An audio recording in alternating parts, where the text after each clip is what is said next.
সুপ্রিয় দর্শক শ্রোতা, শুভেচ্ছা জানবেন। সমসাময়িক গুরুত্বপূর্ণ বিষয় নিয়ে এনটিভির নিয়মিত আয়োজন এই সময়ে আপনাদের স্বাগত জানাচ্ছি আমি হাসান মাহমুদ। শুরুতেই আজকের দিনের কিছু গুরুত্বপূর্ণ আলোচিত সংবাদ আপনাদের জানিয়ে রাখছি। হেলিকপ্টার বিধ্বস্ত হয়ে নিহত ইরানি প্রেসিডেন্ট রাইসির মরদেহ উদ্ধার, 5 দিনের শোক, দায়িত্ব পেলেন ভাইস প্রেসিডেন্ট মোখবার, বিশ্ব নেতাদের শোক। পণ্যমূল্যের ঊর্ধ্বগতি ঠেকাতে কঠোরভাবে নজরদারি করতে বাণিজ্য প্রতিমন্ত্রীকে নির্দেশ দিলেন প্রধানমন্ত্রী। আজও অটোরিকশা চালকদের বিক্ষোভ, 42 জন কারাগারে। ঢাকা সিটিতে অটোরিকশা চলতে বাধা নেই বলে জানিয়েছেন ওবায়দুল কাদের। বিএনপি নেতা রিজভী আহমেদ বলেছেন যে অটোরিকশা চালকদের উপরে এক ধরনের নিষ্পেষণ চালানো হচ্ছে। কাল দ্বিতীয় ধাপে 156 উপজেলায় ভোট, কেন্দ্রে কেন্দ্রে পাঠানো হচ্ছে সরঞ্জাম। ভোটার উপস্থিতি বাড়ানো নির্বাচন কমিশনের কাজ নয় বলেছেন কমিশনার মোহাম্মদ আলমগীর। বিচ্ছিন্ন সহিংসতার মধ্য দিয়ে ভারতের লোকসভা নির্বাচনের 5ম দফার ভোট গ্রহণ শেষ। এছাড়াও দর্শক আরও বেশ কিছু গুরুত্বপূর্ণ সংবাদ ঠাঁই পেয়েছে বিভিন্ন গণমাধ্যমে, বিভিন্ন টেলিভিশন এবং পত্রিকার পাতায়।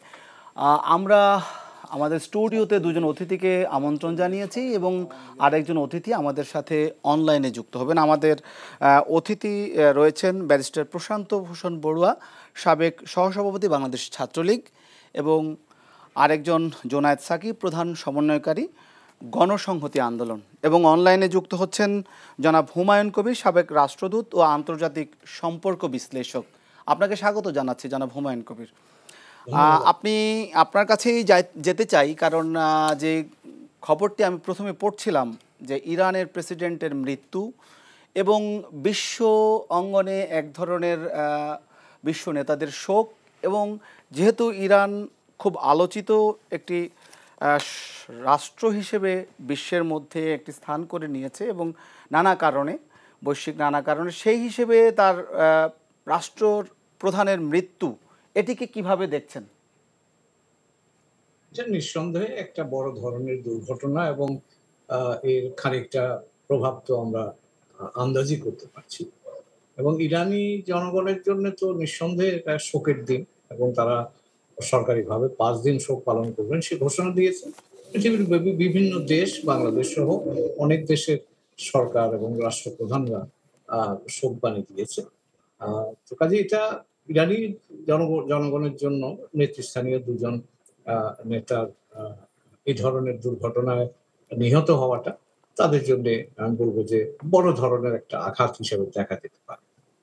এখন আজকে যেটা সারা বিশ্বে আলোচিত হচ্ছে যে এর প্রতিক্রিয়াটা কি হবে, কারণ দুর্ঘটনা যারা নিহত হয়েছেন সেটা তো এখন মেনে নিতে হবে, কিন্তু ইরানের মতো দেশ বলে এবং ইরানকে নিয়ে সাম্প্রতিককালে তার অভ্যন্তরীণ বা আঞ্চলিক বৈশ্বিক ভূমিকা নিয়ে বড় ধরনের আলোচনা গত বেশ কিছুদিন ধরে চলছে। কাজে সেই প্রেক্ষাপটে অনেকেই প্রশ্ন করছেন যে এর প্রতিক্রিয়াটা কি হবে। এখন আমরা আজকে সারাদিন ধরে বিভিন্ন আলোচনা থেকে যে জিনিসটা প্রতীয়মান হয় যে বাইরের পৃথিবী বা আঞ্চলিকভাবে ইরানের নীতিগত অবস্থানের খুব একটা পরিবর্তনের কথা খুব বেশি আলোচিত হচ্ছে না।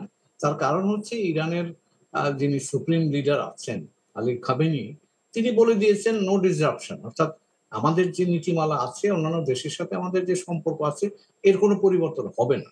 এবং সেটার হয়তো খানিকটা যৌক্তিকতাও আছে, কারণ ইরানের রাজনৈতিক বা নীতিগত কাঠামো যেরকম, তাতে চূড়ান্ত সিদ্ধান্ত নেওয়ার ক্ষমতা কিন্তু প্রেসিডেন্টের নয়, সেটা যিনি সুপ্রিম লিডার আছেন আলী খামেনি তার হাতেই আছে। কাজে সেই ক্ষেত্রে প্রেসিডেন্ট এবং পররাষ্ট্রমন্ত্রী এই দুর্ঘটনায় নিহত হওয়ার মধ্য দিয়ে নীতিগত অবস্থানের খুব বড় পরিবর্তন আসবে এটা মনে করা হচ্ছে না।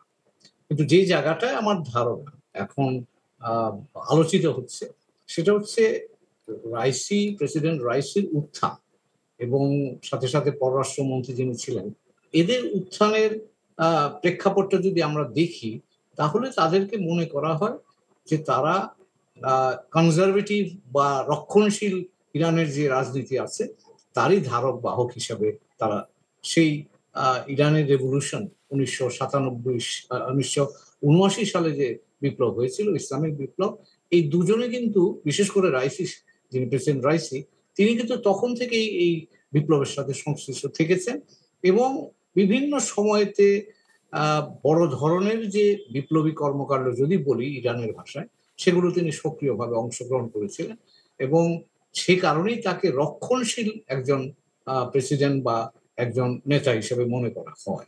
এবং ফলে আমরা যে দেখেছি 2021 সালে তার নির্বাচনের সময় অনেক প্রতিদ্বন্দ্বী ছিলেন বা প্রার্থী ছিলেন। যেহেতু ইরানের এই প্রার্থিতা নির্ধারণের দায়িত্ব তাদের ধর্মীয় যে সুপ্রিম কাউন্সিল আছে তাদের হাতে, তারা কিন্তু অনেককে সেই অবস্থা থেকে বাতিল করে দেন এবং যে কারণেই রাইসির নির্বাচনের সময়তে ইরানের সবচেয়ে কম ভোট পড়েছিল, মাত্র 50%। এবং এখন যেটা চ্যালেঞ্জ হিসাবে আসবে, কারণ যেহেতু তিনি এখন নাই, কাজে আগামী 50 দিনের মধ্যে একটা নির্বাচন করতে হবে এবং এই নির্বাচনটা করতে গেলে এখন প্রেসিডেন্ট আলী খোমেনি রক্ষণশীল দলের নেতা, প্রেসিডেন্ট রাইসি ছিলেন সেই দলের নেতা, পররাষ্ট্রমন্ত্রী তারাও সেই দিকেরই মানুষ। মনে করা হচ্ছিল, আলোচনায় ছিল যে যেহেতু আলী খোমেনি এখন 85 বছর বয়সের মানুষ, তার পরবর্তী দায়িত্ব হয়তো আর প্রেসিডেন্ট রাইসি পাবে। এখন যেহেতু তিনি নাই, কাজে এখানে দুইটা বিষয় সামনে আসতে পারে অভ্যন্তরীণ ভাবে। একটা হচ্ছে যে এই সুপ্রিম লিডারের স্থলাভিষিক্ত কে হবে, এটা একটা বিষয় থাকবে, এবং কে প্রেসিডেন্ট প্রার্থী হবে। এই দুটো বিষয় নিয়ে কিন্তু ইরানের অভ্যন্তরীণ রাজনীতিতে দলের মধ্যে প্লাস জনগণের অংশগ্রহণটা কিরকম হবে এবং এই নির্বাচনটার বৈধতা কিরকম হবে বা বাইরের পৃথিবী এটাকে কিভাবে দেখবে, এই বিষয়গুলো কিন্তু সামনে আছে বলে অনেকেই মনে করছেন। তো আমারও ব্যক্তিগত ধারণা যে বাইরের পৃথিবী বলতে আমি আঞ্চলিকভাবে যদি বলেন, ইসরায়েলের সাথে ইরানের সম্পর্ক, মার্কিন যুক্তরাষ্ট্রের সাথে সম্পর্ক, সৌদি আরবের সাথে সম্পর্ক, হামাস, হেজবুল্লাহ, এদের সাথে ইরানের সম্পর্ক, এই জায়গায় কোনো নতুন কোনো উপাদান যোগ হবে না, যা আছে সেভাবেই মোটামুটি থাকবে। কিন্তু ইরানের জন্য চ্যালেঞ্জটা তৈরি হবে তার অভ্যন্তরীণ এখনকার যে রাজনৈতিক বিবর্তনটা আসছে সামনে, সেটা ম্যানেজ করা। আপনি জনাব হুমায়ুন, আপনি বলছেন যে এক ধরনের শূন্যতা তৈরি হবে, কিন্তু আমি আর একটু যদি জানতে চাই যে অনেকেই মনে করছেন বা বিভিন্ন মাধ্যমে আমরা দেখেছি যে মতামত দিয়েছেন যে ইসরায়েল এবং যুক্তরাষ্ট্রের তোপ সামলানোই হবে অনেকটা চ্যালেঞ্জ বা এই ধরনের বিষয়। এই বক্তব্যের সাথে আপনি কি দ্বিমত বা একমত পোষণ করছেন, বা আপনার মন্তব্যটা কি ভিন্ন কিনা? আমরা দেখেছি সেই ব্যাখ্যা, সেই অবস্থার মূল্যায়ন থেকেই বলছি, মার্কিন যুক্তরাষ্ট্রের সাথে ইরান কিন্তু গত কয়েক সপ্তাহ ধরে মধ্যপ্রাচ্যের তাপটা কমাবার জন্য তারা কাজ করছে, এবং কি ইরানের সাথে সামনেও মার্কিন যুক্তরাষ্ট্রের জর্ডানে আর একটা মিটিং আছে। দুটো বিষয় নিয়ে তারা কাজ করছে, সেটা হচ্ছে মধ্যপ্রাচ্যে আমেরিকান সোলজার যারা আছে, ইরাকে ইরান সমর্থিত কিছু গোষ্ঠী আছে যারা গত কয়েক মাস আগে মার্কিন সেনা দুর্বার আক্রমণ করেছে। মার্কিন যুক্তরাষ্ট্র পাল্টা আক্রমণ করে তাদের জি, আমরা সম্ভবত সংযুক্তি বিচ্ছিন্ন হয়ে গেছে। আমরা কথা বলছিলাম, নিশ্চয়ই আপনারা শুনছিলেন জনাব জোনায়েদ সাকি। আমি যে কথাটি অবতারণা করেছি, যদিও আমরা রাষ্ট্রীয় যে আলোচনা সেটিতে আসবো, আমাদের রাজনীতি বা আমাদের ভোট বা আরও বিভিন্ন প্রসঙ্গ রয়েছে, একটু ইরানের আলোচনায় যেহেতু ছিলাম, 1 মিনিট করে আপনাদের কাছে যেতে চাই যে ইসরায়েল যুক্তরাষ্ট্রের তোপ সামলানোই হবে, যেটি ওনাকে বলছিলাম, এই বিষয়ে আপনারা আসলে কি মন্তব্য করবেন? এবং মধ্যপ্রাচ্য কিংবা উনি যেটা বলছিলেন যে আঞ্চলিক যে রাজনীতি বা বিশ্ব যে রাজনীতি, ইসরায়েল যুক্তরাষ্ট্রের সাথে ইরানের যে সম্পর্ক আমরা বিভিন্ন সময় জেনে এসেছি, সেই জায়গাটায় আসলে সেই জায়গাটায় রাইসির মৃত্যু কোনো প্রভাব ফেলবে কিনা, যদি একটু। ধন্যবাদ আপনাকে। এখন পর্যন্ত আমরা যেটা জানি যে হেলিকপ্টার দুর্ঘটনায় ইরানের প্রেসিডেন্ট ইব্রাহিম রাইসি এবং পররাষ্ট্রমন্ত্রী সহ 9 জন কর্মকর্তা তারা মৃত্যুবরণ করেছেন। তো সেটা তো ইরানবাসী তারা নিশ্চয়ই শোকের মধ্যে আছে, আমরাও শোক প্রকাশ করি। একটা মর্মান্তিক ঘটনা। ইরানের যে রাজনৈতিক কাঠামো, তাতে ব্যক্তি প্রেসিডেন্টের গুরুত্ব পুরো নীতি নির্ধারণের ক্ষেত্রে, বিশেষত তাদের ফরেন পলিসির ক্ষেত্রে খুব বড় আকারে পরিবর্তন আনে না। তো সেটা বলা চলে যে ওই ধারাবাহিকতা, যে নীতিগত অবস্থানে ইরান রাষ্ট্র হিসেবে অপরাপর দেশের সাথে সম্পর্ক রক্ষা করেছে এ পর্যন্ত, সেটাই অব্যাহত থাকবে প্রেসিডেন্সিয়াল পরিবর্তনের ক্ষেত্রে। কিন্তু ব্যক্তির ধরুন দক্ষতা, যোগ্যতা তো পার্থক্য ঘটে। সেই ক্ষেত্রে বর্তমান রাষ্ট্রপতির যে প্রভাব, সেটা পূরণ করার ক্ষেত্রে কেউ এগিয়েও যেতে পারেন, অথবা অন্যরকম অবস্থাও হতে পারে। সেটা তো ভবিষ্যতে দেখার বিষয়। যেটা বিষয় যে নানা ধরনের মানে কি বলা যায় যে সংশয়, প্রশ্ন ইত্যাদি আছে। কারণ ইরানে তো এর আগেও অভিজ্ঞতা আছে, তাদের বেশ একটা সিনিয়র জেনারেল এর আগে সরাসরি হামলায় নিহত হয়েছেন। তো এই ঘটনাও কোনো কেবল দুর্ঘটনা নাকি নাশকতা, সেটাও একটা প্রশ্ন হিসেবে ঘটছে। আচ্ছা, তো সেগুলো যদি মানে সেই রকম কোনো প্রমাণ আসে ইত্যাদি, তখন হয়তো পটের মধ্যে নানা ধরনের যাকে বলে সমীকরণ বদলে যাওয়া, সেই ঘটনাগুলো ঘটতে পারে। কিন্তু সাধারণভাবে এটা যদি একটা দুর্ঘটনাই হয়, তাহলে এটা মর্মান্তিক হলেও এইরকম দুর্ঘটনা অনেক দেশের রাষ্ট্রপ্রধান কিংবা এমনকি সামরিক জেনারেলদের ক্ষেত্রে ঘটেছে। এর আগেও দেখেছি তারা দুর্ঘটনায় পতিত হয়েছেন। ফলে সেইটা তো মানে একটা স্থলাভিষিক্ত হওয়ার যে প্রসেসটা, সেটা তো আসলে কার্যকর আছেই, এবং সেই জায়গা থেকে সেটা তো হবেই, একটা নির্বাচনের মধ্য দিয়ে সেটার বাধ্যবাধকতাও রয়েছে। আচ্ছা, আমরা যে মানে ইসরায়েল এবং যুক্তরাষ্ট্রের সাথে ইরানের সম্পর্কের যে সমীকরণ, সেটার কোনো বদল ঘটছে এই পরিস্থিতির মধ্যে। আচ্ছা, আমরা আবারও যুক্ত হতে পেরেছি জনাব হুমায়ুন কবিরের সাথে। আমরা শুনছিলাম জোনায়েদ সাকির বক্তব্য। আমরা আপনার কাছে জানতে চেয়েছিলাম যে বিষয়টা, যে শূন্যতা তৈরি হয়েছে, কিন্তু সেই শূন্যতা নতুন সরকার হবে, একটা বাধ্যবাধকতা রয়েছে নির্বাচনের। আমার প্রশ্নটা হচ্ছে যে, জানতে চাওয়াটা হচ্ছে যে তার যেই দুর্ঘটনা, সেটির বিষয়ে অনেকে নানান দিকে আঙ্গুল তুলছেন, বিভিন্ন দিকে। এটি কি নিছক দুর্ঘটনা, না এর মধ্যে কোনো বিষয় রয়েছে? সেই বিষয়টি কি দীর্ঘমেয়াদী, যদি এমন কোনো অবশ্য তদন্তের দাবি রাখে এবং এখন পর্যন্ত এটি দুর্ঘটনাকে সাব্যস্ত হয়েছে, আপনি এই বিষয়ে কোনো মন্তব্য করবেন জনাব হুমায়ুন কবির?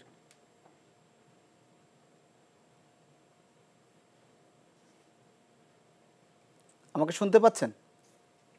সম্ভবত আমরা জনাব হুমায়ুন কবির, আমার প্রশ্নটা কি শুনেছেন?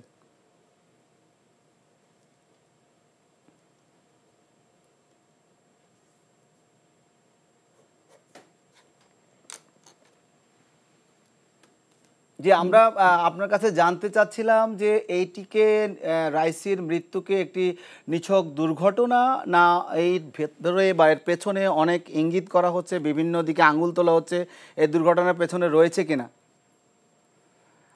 আচ্ছা, আমাদের মনে হয় যান্ত্রিক কোনো ত্রুটি হচ্ছে। আমরা ব্যারিস্টার প্রশান্ত ভূষণ বড়ুয়া, আপনার কাছে ওই জিনিসটাই জানতে চাই যে রাইসির শূন্যতা ইরানের সাথে অন্য দেশগুলোর আন্তর্জাতিক যে সম্পর্কে, সেখানে কোনো প্রভাব ফেলবে কিনা?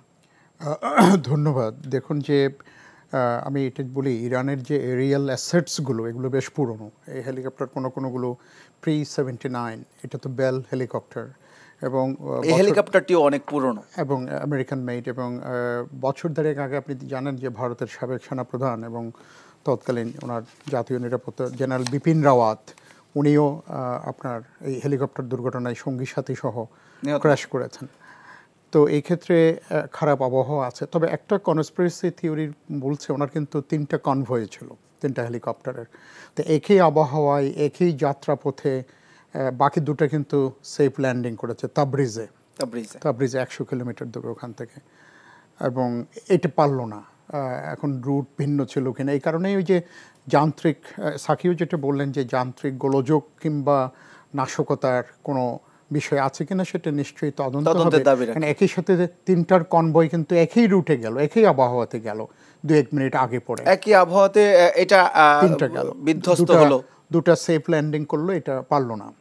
তো এই কারণে নাশকতা কিংবা অন্য কোনো বিষয়, কারণ একটু আপনি জানেন যে শুধু জেনারেল না, ইরানের যে শীর্ষ পারমাণবিক বিজ্ঞানী, তারাও কিন্তু একের পর এক অ্যাসাসিনেটেড হয়েছেন। কিছুদিন আগেও তাদের শীর্ষ পারমাণবিক বিজ্ঞানী তিনি অ্যাসাসিনেটেড হয়েছেন। এই কারণে কনস্পিরেসি থিওরিটা আসে। আবার ইসরায়েল সরাসরি, যেটা সাধারণত কখনোই করে না, কমেন্ট করে না, তারা কমেন্ট করেছে যে আমরা ইনভলভ না, আমরা এটা করিনি, এটা সাধারণত করে না। তো এখনো পর্যন্ত এটা একটা অ্যাক্সিডেন্ট। আর ইরানের যে ক্ষমতা কাঠামো স্যার যেটি বলছিলেন যে প্রেসিডেন্টের ভূমিকাটা ওখানে পলিটিক্যাল চিফ অফ স্টাফের মতোই, হি ইমপ্লিমেন্টস।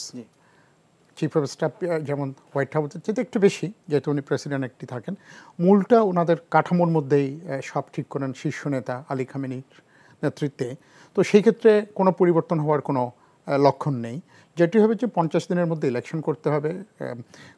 আহমেদি জিনাদের ইলেকশন যেটা সাবেক প্রেসিডেন্ট, ওখানে একটু কম্পিটিশন হয়, কট্টরপন্থীদের মধ্যে হয় সংস্কারপন্থী কট্টরপন্থী এরকম একটা ভাগ হয়ে যায়। কিছু বড় সংখ্যক মানুষ সংস্কারপন্থীদেরকে সাপোর্ট করে, কিন্তু ওই যে বললেন ওই যে ফিল্টারিংয়ে তারা ছিটকে পড়ে অনেকেই। তো সুপ্রিম কাউন্সিল, সুপ্রিম লিডার যাদেরকে মনে করবেন যে তারা প্যানেলের মধ্যে আসবেন, তাদের মধ্যেই নির্বাচনটা হবে।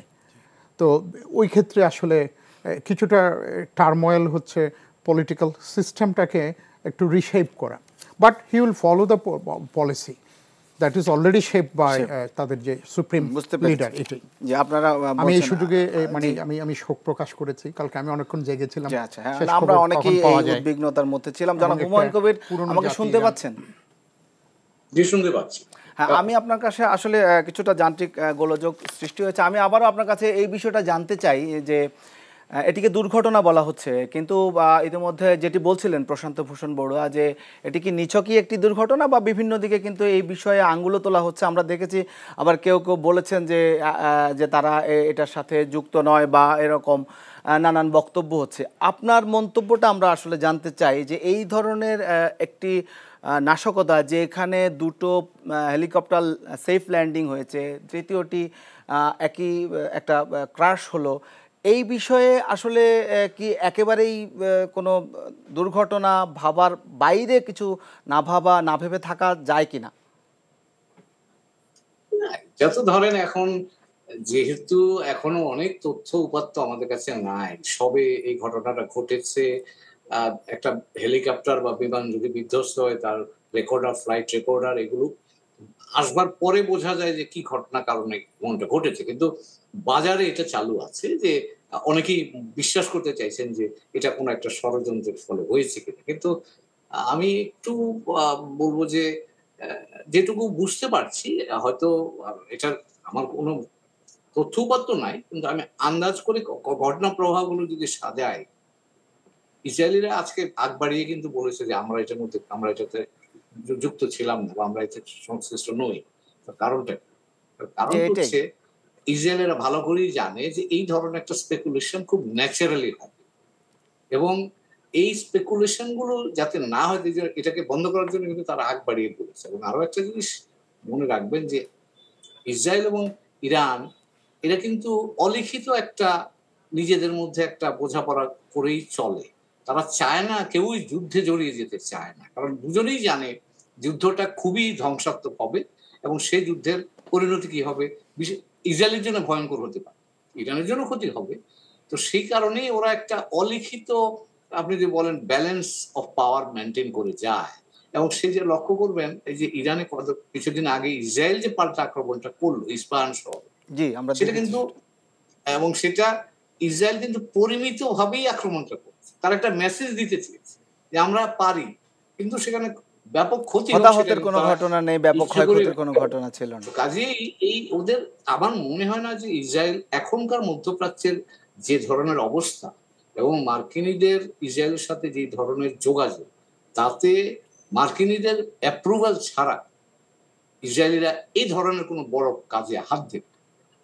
কাজে সেই বিবেচনা আমার কাছে মনে হয় যে দুর্ঘটনা হতে পারে, যেটা ব্যারিস্টার বুড়ো বলছিল যে এইগুলো 79, এই বেল 212 এটা 79 সালে কেনা জিনিস, এবং এই ধরনের প্লেন এত 50 বছর। এবং এটা আমি আগের কিছু তথ্য উপাত্ত বলছি, সেটা হলো যে যখন 2015 সালে জেসিপিওএ নিউক্লিয়ার ডিল যেটা হয়েছিল, তখন ইরানিয়ানদের একটা পয়েন্ট ছিল যে তাদের যে এই ফ্লিট গুলো আছে, আমেরিকান পুরনো প্লেনের ফ্লিট, এগুলোকে একটু রিফারবিশ করে দেখ। বোয়িং সেগুলো দেখে বলেছে এগুলো রিফারবিশ আমরা করতে পারবো না, এগুলি এর বাইরে চলে গেছে। তো কাজেই সেটা 15 সালের কথা বলছি, 15-16 সালের কথা। তো তার এখন চিন্তা করেন, সেও তো অনেক কাল আগেকার কথা। তো কাজেই এই ইরান এখন স্যাংশনে থাকার ফলে এই ধরনের বিষয় ঘটাটা অসম্ভব কিছু না। আমার এখনো পর্যন্ত যেটুকু তথ্য বা উপাত্ত বাইরে আছে সেই ভিত্তিতে আমার কাছে এখনো দুর্ঘটনা বলেই মনে হয়। তবে যতক্ষণ পর্যন্ত আপনার এই রেকর্ডার এবং অন্যান্য জিনিসগুলো আছে সেই তথ্য উপাত্ত না পাওয়া যাবে ততক্ষণ ষড়যন্ত্র তথ্যকে একেবারে উড়িয়েও দেওয়া যাবে। ধন্যবাদ। আসলে বিষয়টা তাই, এখনো কেবল আসলে দুর্ঘটনাটি ঘটেছে, এরপরে নানান তথ্য উপাত্ত পাওয়ার পরে হয়তো বা আরো কিছু ডিসক্লোজ হতে পারে। কথা আসছে কালকে জি। আল জাজিরায়।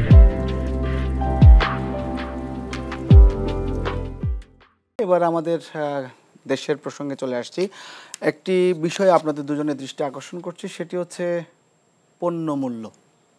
ভয়াবহ এক জিনিস, এটা কমছেও না এবং প্রায় পণ্যমূল্যের ক্ষেত্রে বৃদ্ধির ক্ষেত্রে মূল্যস্ফীতির ক্ষেত্রে আমরা দেখেছি একে অন্যকে দোষারোপ। বিশেষ করে রমজানে আমরা লক্ষ্য করেছি যে এই বিষয়ে বাজার মনিটরিং করা হচ্ছে, কিন্তু বাজারে একটি দাম দেওয়া হচ্ছে, সেটি আবার যখন ঘুরে চলে আসছে মন্ত্রী বা পর্যবেক্ষক দল মনিটরিং, তখন আবার সেটি মানা হচ্ছে না। জনাব জানা কি আজকে একটি ঘটনা, প্রধানমন্ত্রী একটি নির্দেশ দিয়েছেন বাণিজ্য প্রতিমন্ত্রীকে, সেটি হচ্ছে যে পণ্যমূল্যের ঊর্ধ্বগতি ঠেকাতে কঠোরভাবে বাজার নজরদারি করার। আসলে কি সেটি এর আগেও আমরা দেখেছি, প্রধানমন্ত্রীও এর আগে রমজানেও নির্দেশ দিয়েছেন এবং বিভিন্ন সময়েও মন্ত্রীরা নির্দেশ দিয়েছেন এবং যথাযথ চেষ্টাও করা হয়েছে, এটা একেবারে যে হয়নি তা না, কিন্তু আসলে বাজার নিয়ন্ত্রণ করা যাচ্ছে না কেন? আবার কখনো কখনো মন্ত্রীদেরকেই শুনি বলতে যে একটি সিন্ডিকেট, এর আগে যিনি ছিলেন জনাব বাণিজ্য মন্ত্রী টিপু মুন্সি, নিশ্চয়ই আপনিও শুনেছেন যে একটি সিন্ডিকেট রয়েছে, আসলে তারা কারা? ধন্যবাদ আপনাকে। মূল্যস্ফীতি একেবারে সবার সাথে জড়িত। কঠোর নির্দেশনা যখন শুনি যে কঠোর একটা নিয়ন্ত্রণ করার জন্য নির্দেশনা দেওয়া হয়েছে, এগুলো অনেকটা সরকারি প্রেস নোটের মতো। বিভিন্ন বিষয়ে আগে সরকারি প্রেস নোট আসতো, যে একটা ঘটনা ঘটলে একটা প্রেস নোট দেওয়া হলো, এক মানুষ হত্যা করা হলো, তারপর একটা প্রেস নোট আসলো। তো ওই রকম প্রেস নোটের মতো শোনা যায় যে প্রধানমন্ত্রী নির্দেশ দিয়েছেন, কখনো বাণিজ্য মন্ত্রী নির্দেশ দেন। তো বর্তমান বাণিজ্য মন্ত্রী দায়িত্ব নিয়ে বলেছিলেন 6 মাসের মধ্যে সিন্ডিকেট তিনি নাই করে দিবেন, প্রতিমন্ত্রী। তারপরে ওই তো প্রতিমন্ত্রী হিসেবে দায়িত্বে আছেন। তো তিনি এরপরে বললেন যে না, আগামী বছর থেকে তিনি সব নিয়ন্ত্রণ করে ফেলবেন। তো এইরকম বক্তব্যগুলো আমরা শুনি, কিন্তু যে কারণে এই যে নিত্য প্রয়োজনীয় দ্রব্যের দাম বাড়ে, সেই কারণগুলো কিন্তু ইতিমধ্যে চিহ্নিত হয়ে আছে। তার মধ্যে একটা বড় জায়গা হচ্ছে সিন্ডিকেট, যেটা আবার স্বীকারোক্তিটা সরকারের দিক থেকেও আছে। এখন তাদের পজিশনটা হচ্ছে, যেটা এর আগের বাণিজ্য মন্ত্রী টিপু মুন্সি সাহেব যে কথাটা একটু খোলামেলাভাবেই বলে ফেলেছেন, যে সিন্ডিকেটকে ধরতে গেলে দাম আরও বেড়ে যাবে, এই জন্য সিন্ডিকেটকে ধরছেন না। তার মানে হচ্ছে যে সিন্ডিকেট একটা নিয়ন্ত্রণ প্রতিষ্ঠা করে আছে, তারা সেটার সাথে আসলে একভাবে আপোষ করে চলছেন। এই আপোষটাকে আমরা বলতে চাই যেটা কোনো আপোষ না, এটা হচ্ছে একটা লেনদেন, এটা একটা ভাগবাটোয়ারা। এই ভাগবাটোয়ারাটাই মূল কারণ যেখানে আসলে তাকে ধরা যায় না। কারণ সরকারকে তাহলে বলতে হবে যে সিন্ডিকেট আমাদের চাইতে শক্তিশালী। এখন যে সরকার গভীর রাতে এক লাইন ফেসবুকে স্ট্যাটাসের কারণে ধরে নিয়ে এসে সারা দেশে একটা ত্রাসের রাজত্ব কায়েম করতে পারে, তো তারা কিন্তু সময় জায়গা মতো যে আবার কিছুই করতে পারে না, তাদের চাইতে শক্তিশালী হয়ে যায়। তখন বোঝা যায় যে আসলে এখানে একটা বড় ধরনের ভাগবাটোয়ারা লেনদেনের সম্পর্ক আছে। এই যে বাজারের সংকটটা, সেটা ডিমান্ড সাপ্লাইয়ের সাথে সম্পর্কিত, এর সাথে অভ্যন্তরীণ বাজার আছে, এর সাথে উৎপাদনের সম্পর্ক আছে, এর সাথে আন্তর্জাতিক বাজারের সম্পর্ক আছে। কিন্তু এইসব সম্পর্ক ছাপিয়ে আমরা যখন হিসেব নিকেশগুলো ঠিকমতো দেখতে পাই যে আসলে একটা জিনিসের আন্তর্জাতিক বাজারের দাম বাড়লো, তাহলে সেই দামটা কত বাড়লো, তাহলে সেই অনুযায়ী আমাদের এখানে কত বাড়াটা ন্যায্য হয়। কিন্তু এই বৃদ্ধি পেল, তার সাথে সাথে যে আপনার এখানে বৃদ্ধি পাচ্ছে তার কোনো সঙ্গতি নাই। কিন্তু আপনি 5 টাকা দাম বাড়া ন্যায্য হলে সেখানে যে আপনার 20 টাকা দাম বাড়ছে, হ্যাঁ, কোনো কোনো ক্ষেত্রে দ্বিগুণ হয়ে যাচ্ছে, এই বিষয়গুলো ঘটে কারণ হচ্ছে ওই অবস্থাটাকে পুঁজি করে আপনি যেন তেন প্রকারে মানুষের পকেট থেকে টাকা হাতিয়ে নিচ্ছেন। এবং এটা প্রতিরোধ করার জন্য সরকারের মিনিমাম কোনো ইন্টারভেনশন নাই।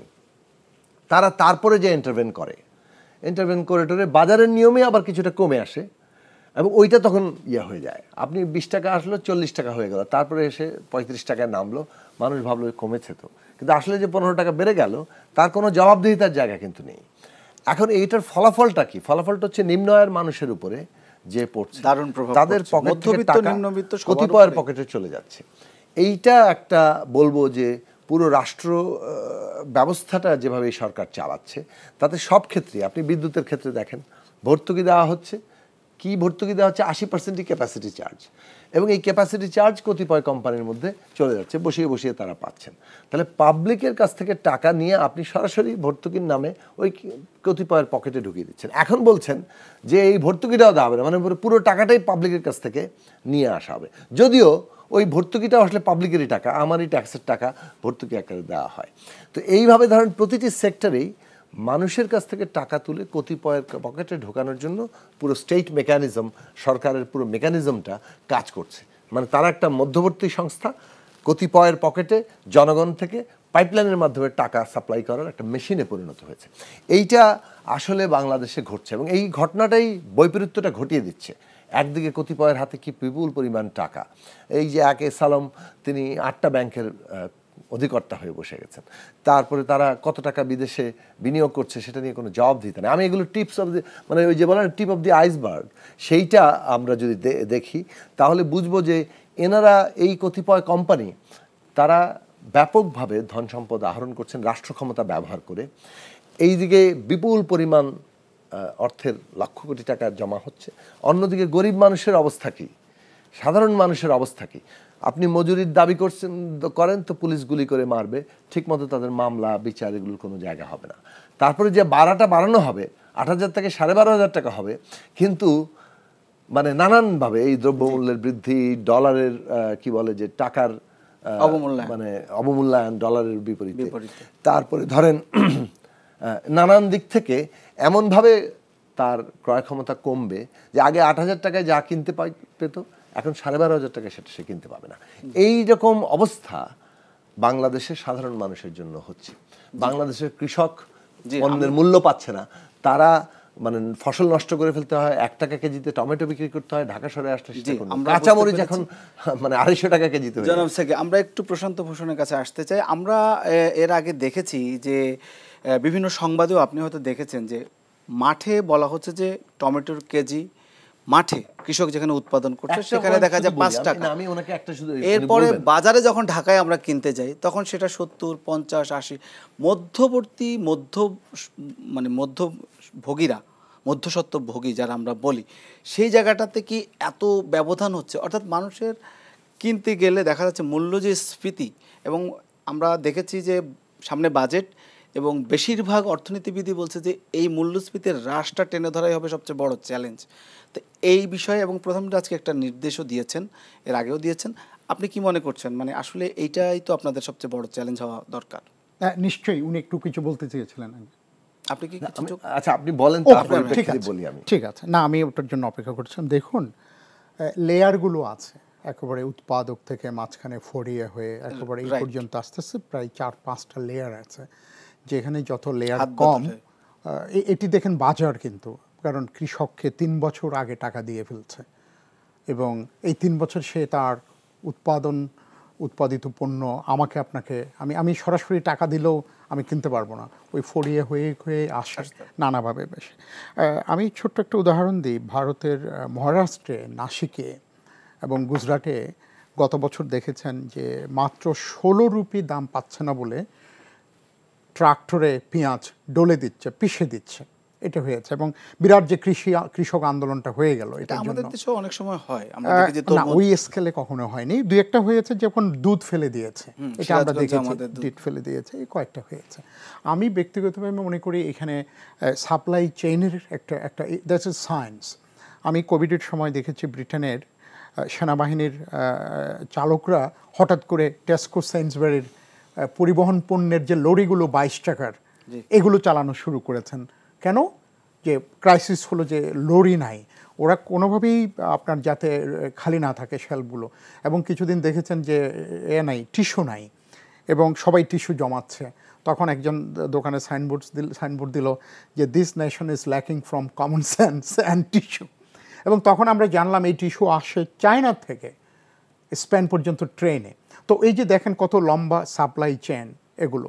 এবং আবার মাঝখানে আপনি লক্ষ্য করবেন যে বিদ্যুতের জন্য একদিনে একটা ইউনিটে 5,000 গুণ বেশি পে করেছে ব্রিটিশ গভর্নমেন্ট বেলজিয়াম গভর্নমেন্টকে সাউথ এবং ইস্ট লন্ডনের কিছু এলাকাকে ব্ল্যাকআউট থেকে বাঁচানোর জন্য। তো এরকম হয়। কিন্তু আমি যে সাপ্লাই চেনের কথা বলছি, আমি সাকির সাথেও কিছুটা একমত যে দেখুন এই সাপ্লাই চেইনে আমাদের আরও বেশি কিছু করবার আছে। তবে আমি যে দেখুন সরকারের অ্যাকশনটা দেখুন, এই যে প্রস্তাবিত বাজেটে বিদ্যুতেই যে সব ভর্তুকি দিচ্ছে সেটি নয়, কৃষিখাতে 25,000 কোটি টাকা, রপ্তানি প্রণোদনায় 7,825 কোটি টাকা, এলএনজিতে 7,000 কোটি টাকা, খাদ্য নিরাপত্তায় 7,000 কোটি টাকা, একটু বেশি, প্রবাসী আয় আনবার জন্য প্রণোদনা হিসেবে 6,200 কোটি টাকা। এগুলো সব সোশ্যাল সেফটি নেটকে অনেক ওয়াইডেন সামাজিক নিরাপত্তা এনহ্যান্স করে। এই যে আপনি আওয়ামী লীগ সরকারের যে ফ্ল্যাগশিপ পলিসি দেখুন, 96 সালে যখন প্রথম ক্ষমতা আসলো ওয়ার্ল্ড ব্যাংক তীব্র বিরোধিতা করলো, IMF বিরোধিতা করলো মাত্র 1,000 কোটি টাকা ভর্তুকি দেওয়ার ক্ষেত্রে, অ্যান্ড প্রাইম মিনিস্টার ডিফাইড। তৎকালীন অর্থমন্ত্রী ছিলেন শামস কিবরিয়া, মতিয়া আপা ছিলেন কৃষিমন্ত্রী এবং এই প্রধানমন্ত্রী, তারা ডিফাই করেছেন এবং কৃষক দ্বিগুণ ফেরত দিয়েছে। সো আমি বারবার বলি, এবং করোনার সময়ও আপনি কৃষককে দেন, কৃষক 3 গুণ ফেরত দেবে, নো ডাউট, তার কোনো কিন্তু উইকেন্ড নাই, আর 8টা 5টা ডিউটি নাই। সো এই কারণেই আমি বলছি যে দেখুন এই যে ভর্তুকিগুলো যাচ্ছে, পুরো ভর্তুকি তুলে দেওয়া যাবে না, তাহলে আমার নিম্ন আয়ের পেরিফেরাল যে মানুষ তারা কিন্তু সোশ্যাল সেফটি নেটের বাইরে চলে যাবে এবং রিসোর্সেস যে আপনার ডিস্ট্রিবিউশন হয় ওখানে বড় ধরনের বৈষম্য তৈরি হবে। এই কারণে আপনার একটু আগে বলছিলাম ঢাকা শহরে সব মানুষ আসছে কেন, আসছে এই কারণেই হয়তো আপনার রিসোর্সেসগুলো, আপনার এই যে ভালো স্কুলগুলো, আমাদের সময়ে যারা মহকুমা প্রশাসক ছিলেন, থানায় যারা SDPO ছিলেন, তাদের ছেলেমেয়েরা আমাদের সাথে স্কুলে পড়তেন, এখন তারা তো শহরে থাকেন, ঢাকায় থাকেন, এবং ওই কারণে ওই স্কুলগুলোতে ওনার হয়তো নিয়মিত যাওয়া হয় না। এই যে রিসোর্সেসগুলো সব ঢাকা কেন্দ্রিক হওয়া যাবে না। আপনি অন্যান্য দেশে যারা উন্নত হয়েছে, সিঙ্গাপুরে, মালয়েশিয়ায় দেখেন, মালয়েশিয়া বহু আগে পুত্রজায়ে রাজধানী সরিয়ে নিয়ে গেছে, তখন সমালোচনা ছিল যে নিরিবিলি কেন লাগবে, আর একটা রাজধানী লাগছে। এই যে আপনি যেটা বললেন, আমি আপনাকে জাস্ট ছোট্ট একটা উদাহরণ দিই। দেখুন, Awami League should not be blamed unfairly. বাজেটের আকার ছিল 6 সালে 61,000 কোটি, আর 23-এ ছিল 7,61,785 কোটি। বাজেটের আকার, জিডিপির আকার 4,15,072 কোটি ছিল, এখন 50.31 লক্ষ হয়েছে। তো এগুলো একটু মাথায় রাখতে হবে। বাট আমি একেবারে আপনাদের সাথে একমত, নিম্ন আয়ের মানুষের জন্য স্বস্তির জায়গা না আরো বাড়াতে হবে। ধরেন 50টা জায়গায় আপনি ন্যায্য মূল্য দিচ্ছেন, এটা 5,000 ট্রাক করেন, এটা সম্ভব চাইলে। এটি আমি মানে আওয়ামী লীগের একজন ক্ষুদ্র কর্মী হিসেবে আমি মনে করি আমাদের সরকারের সামর্থ্য আছে এবং তারা সেটা করবেন। ধন্যবাদ। এবার একটু ভিন্ন প্রসঙ্গে যাচ্ছে। আমাদের স্টুডিওতে আছে দুজন অতিথি। আমরা জোনায়েদ সাকির কাছে যেতে চাই। কাল একটি নির্বাচন কিছুদিন আগেও হয়ে গেছে এবং কালও 156টি উপজেলায় ভোট হতে যাচ্ছে। আপনারা তো ভোটের বিষয়ে অনাগ্রহ। আমরা দেখেছি যে জাতীয় নির্বাচনে আপনারা যে জোটবদ্ধ না হলেও আপনাদের সমমনাদের সাথে, বিএনপির সাথে আপনারা এই সরকারের নির্বাচন বর্জন করেছেন। পাশাপাশি উপজেলা নির্বাচনেও আমরা দেখেছি যে বিএনপি বর্জন করেছে এবং বিএনপি যাচ্ছে না এবং অনেককে বরখাস্তও করেছে, দায়িত্ব থেকে অব্যাহতি দিয়েছে। প্রশ্ন হচ্ছে, এর আগে যে নির্বাচনটি হলো নিকট অতীতে, সেটিতে আমরা দেখেছি 30 থেকে 40% ভোট পড়েছে। এটি ইলেকশন কমিশন অর্থাৎ নির্বাচন কমিশনের বরাত দিয়ে বলছি। আপনারা বলেছেন আরও কম। সামনের ভোট অর্থাৎ আগামীকাল সকাল থেকে একটি ভোট হবে এবং সেটি একটি প্রায় 150 উপজেলায়। সেই ভোট কেমন হতে পারে বলে আপনি ধারণা করছেন, বা একপাক্ষিক কি আপনারা তো তাই বলে থাকেন? ধন্যবাদ আপনাকে। দেখুন, আসলে আমরা একটা ভালো আলোচনা করছিলাম জনগণের দাবি দাওয়া নিয়ে, আপনি এমন একটা আলোচনায় ঢুকলেন। না, ভোট তো জনগণেরই, এটা তো জনগণের ভোট হচ্ছে না। আপনি বাংলাদেশে তো ভোট ব্যবস্থাটাকে, কিন্তু এটা তো জনগণেরই একটা অধিকার বা রাইট। ভোট ব্যবস্থাটাকে নির্বাসনে পাঠিয়ে দেওয়া হয়েছে, বলতে পারেন ধ্বংস করে দেওয়া হয়েছে। এবং এটা এখন মানে যেমন আজকেও টিআইবি সহ বিভিন্ন প্রতিষ্ঠান দেখাচ্ছে উপজেলা নির্বাচনের প্রার্থীদের বেশিরভাগই কোটিপতি কিংবা নানাভাবে ব্যবসায়ী। এখন ব্যবসায়ী কোটিপতিরাই উপজেলা চেয়ারম্যানের জায়গাতেও যাবেন। কারণ দেখুন, আপনি লাখ টাকা যখন জামানত করবেন তখন তো আপনি রঙিন পোস্টার এই ইয়েতে কি বলে যে কোটিপতিরাই সেখানে প্রার্থী হবে, অন্য কারো প্রার্থিতার জায়গাতে আপনি এক্সপেক্টই করছেন না। আর যেহেতু এখানে আওয়ামী লীগের একতরফা একটা নির্বাচন, নিজেদের মধ্যে কিছু প্রার্থীর মধ্যে নির্বাচন, সুতরাং সেইটাকে সেখানে তো ওই কোটিপতি যেহেতু আওয়ামী লীগাররা হয়েছেন ক্ষমতার ব্যবহারের মাধ্যমে, সুতরাং সেই দিক থেকে এই লাখো টাকার জামানতে তারাই নির্বাচনটা করবেন। এই নির্বাচনটাও আসলে ন্যূনতম সুষ্ঠু করার মতো অবস্থায় নেই, কারণ মানুষ যেহেতু আগ্রহ নেই, মানুষ কোনো এই নির্বাচনটাকে কোনো নির্বাচন মনে করছে না। ফলে স্থানীয়ভাবে কিছু প্রার্থী আছেন, তাদের আত্মীয় স্বজন, এলাকাগত কতগুলো ব্যাপার থেকে কিছু পার্সেন্টেজে মানুষ হয়তো যাচ্ছে। এইটাকে আবার বাড়িয়ে দেখাতে হবে, তো বাড়িয়ে 30-35 পর্যন্ত না উঠালে তো একেবারেই আওয়ামী লীগের ইয়ে থাকে না যে আওয়ামী লীগের লোকেরা গেল কোথায়। তো সেই জন্য ওনারা বাড়িয়ে টাড়িয়ে দেখান। এখন আওয়ামী লীগের নেতারাই বলছেন বিভিন্ন জায়গায় যে সারাদিনে ভোট দেখলাম 300 পড়লো, এখন বিকালবেলা এসে ঘোষণা দেওয়া হচ্ছে 1000-এর উপর। এগুলো তো তারাই এখন বলছেন। ফলে সিল মেরে মেরে যে প্রার্থী ভোটের পার্সেন্টেজ বাড়ানো হয়, এটা তো আমরা জাতীয় নির্বাচনে দেখেছি, এটা এখন এই নির্বাচনেও দেখছি।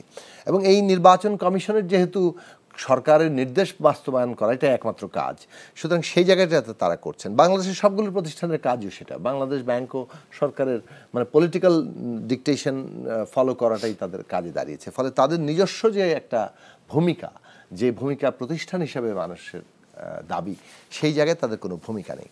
নির্বাচনের এই অবস্থাটাই বলতে পারেন যে ওই আমাদের মানুষের দাবিগুলোকে সবই উপেক্ষা করতে ইয়ে করে। আজকে ধরুন আওয়ামী লীগ যখন ওই যে উনি বিএনপি জামাত জোটের যে শাসন 2001 থেকে 2006, সেই সময়কার উদাহরণ দিচ্ছিলেন। এখন 2006 সালে আপনি চালের দাম যা ছিল সেই পরিপ্রেক্ষিতে আপনি বললেন 10 টাকা সে চাল খাওয়াবেন। এখন চালের কেজি 60-70 টাকা ছাড়িয়ে যাচ্ছে, তো আপনি তো বলছেন না না না মানুষের আয় বেড়ে যাচ্ছে, এটা এমন কিছু না। এই যে আপনার বক্তব্য, এই বক্তব্যটা থেকে পরিষ্কার হয় যে আসলে মানুষের আয় কত বেড়েছে আর বাস্তবত এই বৃদ্ধিটা কত বেড়েছে। সেই বৃদ্ধিতে মানুষের ক্রয় ক্ষমতা, প্র্যাকটিক্যালি আপনি টাকার অঙ্কে ক্রয় ক্ষমতা মানে আপনি আয় বাড়াচ্ছেন, কিন্তু সেটার ক্রয় ক্ষমতার হিসেব করলে দেখা যাবে যে আসলে আমি ওই 2006 সালে যে আয় ছিলাম সেইটাতে আছে কিনা, কিংবা 2006 সালেও তার আগের হিসেবে এসে কমেছে। এই ধারাবাহিকভাবে মানুষের পরিশ্রম বাড়া, কর্মক্ষমতা মানে কর্মঘণ্টা আরও বাড়িয়ে কোনোভাবে বেঁচে থাকার যে চেষ্টা, এটাই কিন্তু বারবার আছে। 8 ঘন্টা কাজ করে তার বাঁচার মতো মজুরি পাওয়ার কথা ছিল এই দেশের শ্রমিকদের, সারা বিশ্বের শ্রমিকদের। তারা এখন নিজেরাই 8 ঘন্টা কাজ করে ওভারটাইম খোঁজে, কারণ 8 ঘন্টা শ্রম দিয়ে আপনি আর নিজের জীবনটা যাপন করতে পারছেন না। ফলে আপনি নিজেই খুঁজছেন। অন্তত সিস্টেমটা এমন যে 8 ঘন্টা কর্মঘণ্টা ঘোষণা করা হয়েছে, কিন্তু এমন মজুরি দেওয়া হবে যেটার কারণে আপনি নিজে আসলে অতিরিক্ত আয়ের বিকল্প খুঁজছে। এই যে জায়গাটাতে আপনি সিস্টেমেটিক্যালি ঠেলে দিচ্ছেন, এই জায়গাটা আসলে তৈরি হয়েছে। এখন এই তৈরি হওয়াটা হচ্ছে কারণ জবাবদিহিতাহীন অবস্থার মধ্যে আমরা আছি। আমাদের কোনো ভোট ফেস করতে হয় না কোনো সরকারকে, এবং এমনকি স্থানীয় পর্যায়ে কোথাও কিছু ফেস করতে হয় না। মানুষেরা আগ্রহ নিয়ে যাচ্ছেন না কেন ভোটে? আপনাদের তো আমন্ত্রণ জানিয়ে রেখেছে। আমাদের প্রধান তারা আমন্ত্রণ জানিয়ে রেখেছে, কিন্তু আমাদের প্রধান লড়াইটা হচ্ছে ভোটে যাওয়ার। আমাদের প্রধান লড়াইটা হচ্ছে ভোটে গিয়ে আমরা মানুষকে বলতে চাই যে আমরা বাংলাদেশে ইউনিয়ন পর্যায়ে ক্রয় কেন্দ্র গড়ে তুলব, যাতে করে মানুষ ফসল উৎপাদন করে ওই ক্রয় কেন্দ্রে তার ন্যায্য মূল্যে বিক্রি করতে পারে, অর্থাৎ যেটা সরকার নির্ধারিত উৎপাদন খরচ সহ তার লাভ সহ যে খরচে, যার ফলে কৃষক যাতে ক্ষতিগ্রস্ত না হয়। বাজারে যে এই যে যাদেরকে আমরা মধ্যস্বত্বভোগী বলি, মানে যারা সাপ্লাই চেনের অংশ, তারাও মুনাফা করবে, কিন্তু তারাও একটা ন্যায্য মুনাফা করবে। তারা মাঝখান থেকে এমনভাবে মুনাফা করবে না যেখানে সাধারণ মানুষের উৎপাদক থেকে শুরু করে সাধারণ ক্রেতা তাদেরকে মানে পকেট কাটা হবে। আমার কথা হচ্ছে এই প্রশ্নগুলো, এই প্রস্তাবগুলো নিয়ে তো আমরা নির্বাচনে যেতে চাই, কিন্তু বাংলাদেশের মানুষ তো বাধাটা কোথায়, প্রতিবন্ধকতাটা কোথায় আপনাদের নির্বাচনে যেতে? আবার করতে হবে প্রতিবন্ধকতা একেবারেই সংক্ষিপ্ত ভোটের অধিকারটা কেড়ে নিয়েছে, কিন্তু বলেছেন আপনারা ফেরাতে পারছেন না কেন? এটাও তো একটা প্রশ্ন হতে পারে। কিছু আপনি করতে পারেন, ভোট দিতে পারবেন না, এটাই সরকারের জায়গা। এবং এখন তো দেখছি ভারতের নেতারাও বলছেন, বাংলাদেশ থেকে ভারত পর্যন্ত শিক্ষা নিচ্ছে যে ভোট ব্যবস্থাটা কিভাবে উঠিয়ে দেওয়া যায়। আচ্ছা, আমি তাহলে প্রশান্ত ভূষণ বড়ুয়ার কাছে যেতে চাই। ভোট ব্যবস্থা, ভোট অধিকার কেড়ে নিয়েছেন, একটি শব্দ উনি উচ্চারণ করেছেন। এই বিষয়ে আপনার আসলে কোনো মন্তব্য আছে? আমরা এর আগেও দেখেছি যে ভোটের যে গেল জাতীয় নির্বাচনে ভোটের একটা নতুন পদ্ধতি, অর্থাৎ আওয়ামী লীগের বিকল্প, বা ওনাদের ভাষায় বা ওনারা বলছে ডামি আওয়ামী লীগের সাথে আপনাদের বিএনপি নেই, প্রধান একটা দল যেটা যে প্রধান একটা দল সবসময় নির্বাচন করে আসছে, সেক্ষেত্রে ওনার যেই অভিযোগটা এখন এই বিষয়ে আপনার দৃষ্টি আকর্ষণ করছি আমি। এই অভিযোগের জবাব বিএনপির 255 জন তৃণমূলের নেতারা ইতিমধ্যে দিয়ে দিয়েছে। বিএনপির কেন্দ্রীয় নেতৃত্ব বা আওয়ামী লীগের কেন্দ্রীয় নেতৃবৃন্দ কিন্তু উপজেলা ইলেকশন করেন না, করেন তৃণমূল। সেই তৃণমূলের 255 জনকে, যারা উপজেলা বিএনপির সভাপতি, সাধারণ সম্পাদক, জেলার জয়েন্ট সেক্রেটারি, অঙ্গ সংগঠনের আহ্বায়ক, সাবেক আহ্বায়ক, স্থানীয়ভাবে জনপ্রিয় সংগঠক, তাদের 255 জনকে বিএনপিকে বহিষ্কার করতে হয়েছে। এবং এই উপজেলাটা আওয়ামী লীগের রাজনৈতিক আহ্বানের সত্যতা প্রতিষ্ঠিত করেছে, পাশাপাশি বিএনপিকে আয়নার সামনে দাঁড় করে দিয়েছে। ওনারা যা বলছেন নির্বাচন নিয়ে, এটি খোদ তাদের তৃণমূলে বিশ্বাস করে না। নাহলে আপনার এই গণহারে বিএনপি প্রতিষ্ঠার পর থেকে দ্বিতীয় সর্বোচ্চ বহিষ্কার, এর অতিরিক্ত যেটি ছিল সর্বোচ্চ, এটা 111-এর সময়। তো আজকে এইটি তো বোঝা উচিত যে নির্বাচন সম্পর্কে ওনারা যাই বলুন না কেন, এটা খোদ তাদের তৃণমূল বিশ্বাস করছে না। এবং যে অভব্য ভাষায় তাদের বহিষ্কার করছে, আপনি বেঈমান, আপনি মীর জাফর, আপনি প্রতারক, 30-35 বছর যারা বিএনপি তৃণমূলে করেছে তাদের বহিষ্কারের শেষ লাইনগুলো দেখবেন, আপনি বিশ্বাসঘাতক, আপনি মীর জাফর, এগুলো। আচ্ছা, 4.25 কোটি মানুষ সরকারের সোশ্যাল সেফটি নেটের আওতায় খাদ্যদ্রব্য পাচ্ছে কিন্তু ন্যায্য মূল্যে। আমি এটাই বলেছিলাম যে দেখুন সরকারের অ্যাকশনটা দেখুন। আমাদের এই যে পেরিফেরাল মানুষগুলোকে বাঁচিয়ে রাখার জন্য, তাদের পাশে দাঁড়ানোর জন্য করোনার সময় থেকেই প্রায় 4.25 কোটি মানুষ সোশ্যাল সেফটি নেটের আওতায় খাদ্য পাচ্ছেন, চাল পাচ্ছেন, অন্যান্য সহযোগিতা পাচ্ছেন। আমি এটাই বলছি যে Awami League is a government of action. Awami League কিন্তু বসে নেই। এর আগে আপনার মনে আছে যে আমি অতীতে যেতে চাই না বলে আজকে ঠিক করেছে যে শ্রমিক, যে কাঁচামরিচের দাম সেই 95 সালে কত হয়েছিল, ঘুষের অভিযোগ, কত কিছু ছিল। অফকোর্স আমি ওদিকে যাচ্ছি না, কিন্তু একটা কথা তো মানবেন, আজকে মিরপুর থেকে যেখানে 2 ঘন্টা লাগতো, সেদিন মতিঝিলের একজন বলছেন যে আমি দুপুরে মিরপুরের বাসায় খেতে যেতে পারি। সেটা তো আপনি দেখুন যে 22 মিনিট বনাম 2 ঘন্টা উত্তরা থেকে আসেন, দেখুন এই যে 22 মিনিট 2 ঘন্টার জায়গায় 22 minute, that is the advancement. এবং এটা কে করেছে? Sheikh Hasina is considered as the voice of vulnerable, BBC করেছে। আমি আপনাকে বলি, ইকোনমিস্ট ইন্টেলিজেন্স ইউনিট এবং বোস্টন কনসাল্টিং গ্রুপ, এগুলো গ্লোবাল থিঙ্ক ট্যাঙ্ক, এটা আমাদের কোনো প্রতিষ্ঠান না। তারা এত কিছুর মধ্যেও প্রজেকশন করিয়েছে আমরা $1 ট্রিলিয়ন অর্থনীতির দিকে আগাচ্ছি। তো যেই ইমিডিয়েট যে ঝামেলাগুলো, দ্রব্যমূল্য, আমার ব্যক্তিগতভাবে ধারণা এটি বাজারের কিছু বিষয় আছে, কিন্তু এটি নিয়ন্ত্রণযোগ্য। এবং দেখেন যে দাম কমে, কখনো কমছে, কখনো বাড়ছে, আবার কমছে। তবে আমি একেবারে একমত, এখানে আমাদের আরো বেশি কিছু করবার আছে। সেটাতে আসছি, কিন্তু উনি যে অভিযোগটা করেছেন ভোটাধিকার, আমি বললাম যে প্রতিবন্ধকতা কি, আমাকে জবাব দিতে দেন, বিষয়টা বললেন, একটু লাইনে জবাব দেন। আমি আজকে ভোট দিতে যাব না, এবং আমি ঘরে বসে গার্ডেনিং করব, সিনেমা দেখব, কিংবা টক শো দেখব জোনায়েদ সাকির। আমি ভোট দিতে গেলাম না। জোনায়েদ সাকির যে পপুলার টকার, তারটা দেখার জন্য ভোট দিতে গেলাম না। কিন্তু আমি এই অভিযোগ করতে পারবো না, না গিয়ে আমার ভোট আমি দিতে পারিনি, কারণ আমি জোনায়েদ সাকির টক শো দেখতে আসছি, সিনেমা দেখতে আসছি, গার্ডেনে ঘরে বসে আছি। আপনাকে ভোট কেন্দ্রে গিয়ে যদি ভোটটা না দিতে পারেন, I will fight alongside you. কিন্তু সেই একটি বড় দল না আসাতে আমরা ভোটের যে রেশিও দেখলাম, যে ভোট গ্রহণের, সেটিও তো এক ধরনের 30-40 বা এই গত 1 দশকের ভিতরে সর্বনিম্ন ভোট। দুটো উদাহরণ দেই, এটা নিয়ে সন্দেহ করতে পারেন। 86টা ইলেকটোরাল মামলা করেছিল 2018-তে বিএনপি। এইটা কি সন্তোষজনক ভোট? একটা তো সাক্ষ্য দিতে যায় নাই, শুনেন, একটা তো সাক্ষ্য দিতে যায় নাই, একটা তো সাক্ষ্য দিতে যায় নাই। বিএনপি স্বয়ং 86টা মামলা করেছিল ট্রাইব্যুনালে, একটা সাক্ষ্য দিতে যায় নাই। এই দায় কি আমার, আপনার? যায় নাই। দ্বিতীয়ত হলো, আপনার ইলেকশন কমিশনার বলেছেন যে আপনাদের কারো যদি সন্দেহ হয় আমাদেরকে চ্যালেঞ্জ করুন, আসুন, আমরা তথ্য উপাত্ত ওপেন করে রেখেছি, আসুন। কেউ যায় নাই। এই দোষ কি তা? উনি একটা মিনিট বলবো, আমরা শেষের দিকে আছি। ইলেকশন কমিশন, জি, মানে এই যে কথাগুলো একটা বলে যান, হ্যাঁ, মানে একটা যেন বাংলাদেশে একটা সবগুলোর প্রতিষ্ঠান এখানে কাজ করছে।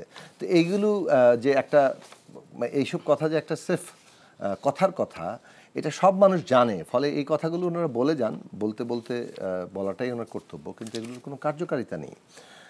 দেখুন, বাংলাদেশে ভোট হলে কি হয়, ভোট দিতে গেলে 2018 সালে আমরা দেখেছি, আমরা সবাই মিলে জাতীয় নির্বাচনে গিয়েছি। জাতীয় নির্বাচনের আগের রাতে, মধ্যরাতে ভোট হয়েছে। জাতীয় নির্বাচনের 1 মাসের মাথায় আপনার উপজেলা নির্বাচন হলো। ওই উপজেলা নির্বাচনের প্রথম ধাপে বিরোধী দল বেশি আসন মানে বেশি জায়গায় জয়লাভ করলো। জি। তারপরের ধাপগুলো কি হলো? তার মানে আপনি যখন ছাড়েন, যখন দেখা যাচ্ছে যে না মানুষ ভোট দিতে পারলে বিরোধী দল জয়লাভ করছে, তখন আপনি আসলে ভোট নিয়ন্ত্রণ করেন। ভোট যাতে দিতে না পারে, ভোটে আপনি সিল মেরে যাতে আপনার জয় নিয়ে আসতে পারেন, তার জন্য আপনার নির্বাচন কমিশন, প্রশাসন, আমলা সবকিছুই আছে। এই পুরো থাকাটার ফলাফল হচ্ছে যে আপনি ভোট দিতে মানুষ মনে করে যে আমি আমার ভোটটা দিতে পারবো না। এখন আমি ভোট দিতে যাচ্ছি না, এরকম কথাবার্তা বলা যায় ক্ষমতায় থেকে। এগুলো সামরিক শাসকের ভাষা, এই সামরিক শাসকের ভাষাটাই তারা নিয়েছে। আমরা শেষ করব, যে কারণে আজকে দেখুন একটা ব্যাটারি চালিতদের উপরে হুট করে একটা ওটা অবশ্য পরিবর্তন হয়েছে, যাই হোক আমরা পরিবর্তন হয়েছে, কিন্তু এই যে আপনি হুট করে 42 জন ব্যাটারি চালিত শ্রমিক, রিক্সা শ্রমিক এখন জেলখানায়, তাদেরকে জেল থেকে বের করেন আপনি। আনসারদের গুলি করে মেরে ফেলেছিল। আমরা এই আলোচনা আমাদের সময় শেষ পর্যায়ে এসে আমরা শেষ করব, আমাদের সময় একেবারেই শেষ। দর্শক, আমরা আরো বেশ কিছু বিষয় ছিল, আলোচনা সবকিছু করতে পারিনি। নিশ্চয় পরবর্তী কোনো আয়োজনে সব আলোচনা আমরা করার চেষ্টা করব। আপনাদের ধন্যবাদ। আপনাদের যে আলোচনা এসেছে সেই আলোচনা থেকে নিশ্চয়ই গ্রহণ করার হলে কর্তৃপক্ষ গ্রহণ করবে, এটি আমরা আশা করি। দর্শক, আপনাদেরকে এতক্ষণ ধৈর্য ধরে অনুষ্ঠানটি দেখার জন্য ধন্যবাদ। পরবর্তী অনুষ্ঠানের আমন্ত্রণ জানিয়ে শেষ করছি। শুভরাত্রি।